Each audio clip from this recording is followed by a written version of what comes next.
صلى الله عليه وسلم أن يوم الجمعة سيد الأيام وعيد المسلمين.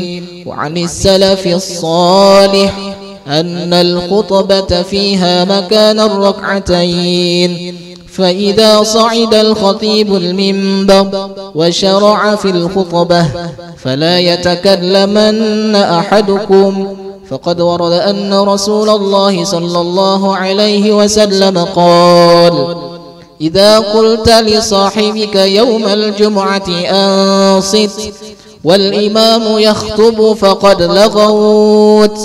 وفي حديث آخر: ومن لغى فلا جمعة له. أنصتوا واستمعوا وأطيعوا رحمكم الله. أنصتوا واستمعوا وأطيعوا رحمكم الله. أنصتوا واستمعوا وأطيعوا رحمكم الله. الحمد لله الحمد لله الذي أنعم علينا بنعمة الإيمان والإسلام وشرع لنا الصلاة والزكاة والحج والصيام. أشهد أن لا إله إلا الله وحده لا شريك له، وأشهد أن سيدنا محمدا عبده ورسوله لا نبي بعده. اللهم صل وسلم وبارك على سيدنا محمد وعلى آله وأصحابه أجمعين، أما بعد. فيا أيها الحاضرون رحمكم الله، أوصيكم ونفسي أولا بتقوى الله، فقد فاز المتقون. قال الله تعالى في كتابه الكريم: أعوذ بالله من الشيطان الرجيم، يا أيها الذين آمنوا اتقوا الله حق تقاته ولا تموتن إلا وأنتم مسلمون. Sadaqallahul azim. Ma'asyiral muslimin, sidang jamaah Jumat rahimakumullah. Dari mimbar yang mulia dan penuh barakah ini, saya mengajak kepada kita semua, marilah kita tingkatkan keimanan dan ketakwaan kita kepada Allah. Semoga dengan meningkatnya iman dan takwa kita, kita akan memperoleh kebahagiaan hidup, baik duniawi maupun ukhrawi. Para jamaah yang dimuliakan Allah, sejak kita terlahir ke dunia sampai akhir detik hayat kita, kita pasti selalu menghadapi berbagai macam kesusahan, kesulitan dan problematika hidup. Kadang-kadang sakit, rasa ketakutan, kelaparan, kemiskinan, kekurangan hasil usaha, kebangkrutan, kesulitan hidup, bahkan kematian dan segala macam musibah. Kadangkala perasaan yang tidak pernah tentram, walaupun harta sudah cukup bahkan melimpah, kedudukan serta jabatan terpandang di masyarakat, tetapi terasa hidup seolah-olah tidak bermakna. Allah Subhanahu wa ta'ala berfirman dalam suratul Baqarah ayat 155, A'udzu billahi minasyaitonir rajim. وَلَنَبْلُوَنَّكُمْ بِشَيْءٍ مِّنَ الْخَوْفِ وَالْجُوعِ وَنَقْصٍ مِّنَ الْأَمْوَالِ وَالْأَنفُسِ وَالثَّمَرَاتِ. Kami, kata Allah, pasti akan menguji kalian dengan segala macam musibah, ketakutan, kelaparan, kekurangan hasil kekayaan, kematian, bahkan kekurangan makanan. Maka kabar gembirakanlah kepada orang-orang yang bisa sabar. Quran suratul Baqarah ayat 115. Para jamaah yang dimuliakan Allah, segala kesulitan dan problematika hidup yang tidak menyenangkan itu apabila menimpa kepada orang-orang yang beriman, kepada orang-orang yang taat, merupakan ujian dari Allah Subhanahu wa ta'ala untuk menguji kadar keimanannya. Apakah iman seseorang itu murni ataukah imitasi? Tapi bagi mereka yang fasik, suka melanggar aturan-aturan Allah, kesulitan dan problematika hidup merupakan teguran atas kelalaiannya selama ini. Sedangkan terhadap manusia yang zalim, kesulitan dan masalah hidup yang tidak menyenangkan merupakan bagian daripada azab atas kezalimannya itu. Para jamaah yang dimuliakan Allah, tinggal kita merasakan apakah merupakan ujian, cobaan, teguran, ataupun barangkali azab. kejadian-kejadian yang selama ini yang menimpa kita dan masyarakat kita. Kita harus mau dan mawas diri, harus mau introspeksi diri, harus menyadarkan kepada diri kita semua agar selalu meningkatkan iman dan takwa kita kepada Allah Subhanahu wa taala.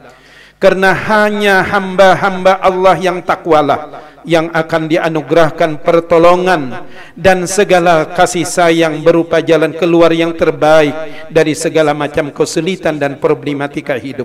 Wa may yattaqillaha yaj'al lahu makhraja wa yarzuqhu min haitsu la yahtasib. Allah berfirman, barang siapa yang bertakwa kepada Allah, niscaya Allah memberikan kepadanya jalan keluar dari segala macam kesulitan. Bahkan Allah anugerahkan rezeki yang tidak disangka-sangka sebelumnya.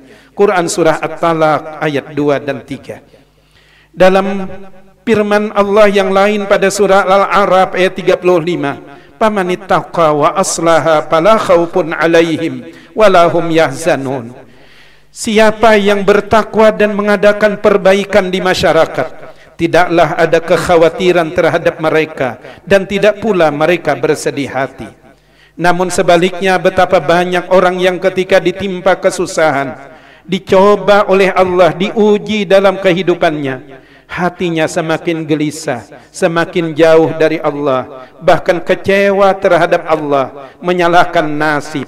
Akhirnya hidup semakin jauh dari rahmat Allah Subhanahu wa taala. Akibatnya barakah rezeki semakin tertutup, pintu maksiat dan dosa semakin terbuka karena iblis dan syaitan sudah menjadi pembisiknya. Lain halnya dengan orang-orang yang takwa kepada Allah. Mereka memandang segala kesulitan hidup dan segala masalah-masalah hanya sementara dan pasti ada hikmah rahasia dari yang ada di dalamnya. Karena Allah berfirman dalam surah Al-Insyirah ayat 5 dan 6, "Fa inna ma'al usri yusra, inna ma'al usri yusra." Karena sesungguhnya sesudah kesusahan ada kemudahan. Sesungguhnya sesudah kesusahan ada kemudahan. Para jamaah yang dimuliakan Allah, pokok pangkal ketakwaan adalah tauhid kepada Allah, tidak syirik dengan sesuatu apa jua pun, baik itu sifat af'al maupun zatnya. Selalu awas dan hati-hati dalam hidup agar tidak terseret kepada perbuatan-perbuatan maksiat, bahkan sebaliknya suka melakukan amal-amal salih dan berusaha mencontoh kepada pribadi dan perilaku baginda Rasulullah Muhammad sallallahu alaihi wasallam. Rasulullah pernah bersabda dalam riwayat Imam Ahmad, "Usika bitaqwallah fa innahu ra'su kulli syai." Aku berpesan pada kalian untuk selalu menjaga ketakwaan kepada Allah, karena takwa itu pokok pangkal segala sesuatu. Hadis riwayat Imam Ahmad. Mudah-mudahan Allah Subhanahu wa taala menjadikan kita semua, keluarga kita semua termasuk golongan ahlut taqwa wa ahlul maghfirah, menyinari jiwa kita dengan cahaya hidayahnya, menerima segala amal keperbuatan kita, mengampuni dosa dan kesalahan kita, menyelamatkan kita dari dunia sampai akhirat. Amin ya rabbal alamin. A'udzubillahi minasyaitonir rajim. Innal ladzina amanu wa 'amilus solihati kanat lahum jannatul firdausi nuzula khalidina fiha la yabghuna anha hiwala. Barakallahu li wa lakum bil Qur'anil azim wa nafa'ani wa iyyakum bima fihi min ayati wa dzikril hakim wa taqabbala minni wa minkum tilawatahu innahu huwas samiul alim.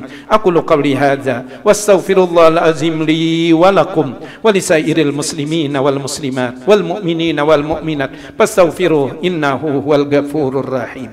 اللهم صل وسلم وزد وأنعم وتفضل وبارك بجلالك وكمالك على أشرف عبادك سيدنا ومولانا محمد وعلى آله وكل صحابة رسول الله أجمعين.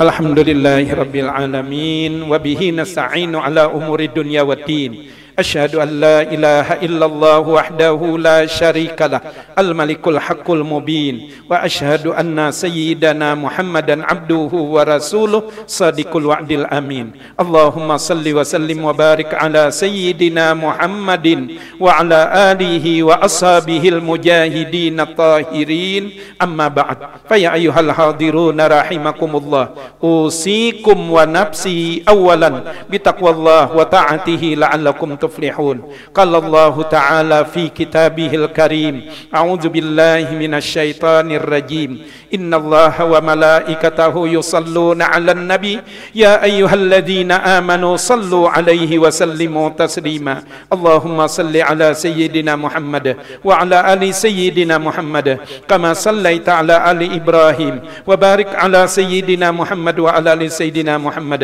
كما باركت على آل إبراهيم في العالمين إنك حميد مجيد وعلينا معهم برحمتك يا أرحم الراحمين آمين يا رب العالمين اللهم اغفر لنا وللمؤمنين والمؤمنات والمسلمين والمسلمات الأحياء منهم والأموات إنك سميع قريب مجيب دعوات وقاضي الحاجات وغافر الذنوب والخطيئات يا أرحم الراحمين اللهم أعز الإسلام والمسلمين اللهم أعز الإسلام والمسلمين اللهم أعز الإسلام والمسلمين وأهلك الكفرة والمشركين ولا تجعلنا تحت أقدام المنافقين الظالمين اللهم ادفع عنا الغلاء والبلاء والوباء والفحشاء والزنا والربا والمنكر والبغي والشوفة مختلفة والسدائد والمحن ما ظهر منها وما بطن أم بلدنا هذا إندونيسيا خاصة ومن بلدان مسلمين أما يا رب العالمين ربنا آتنا في الدنيا حسنة وفي الآخرة حسنة وقنا عذاب النار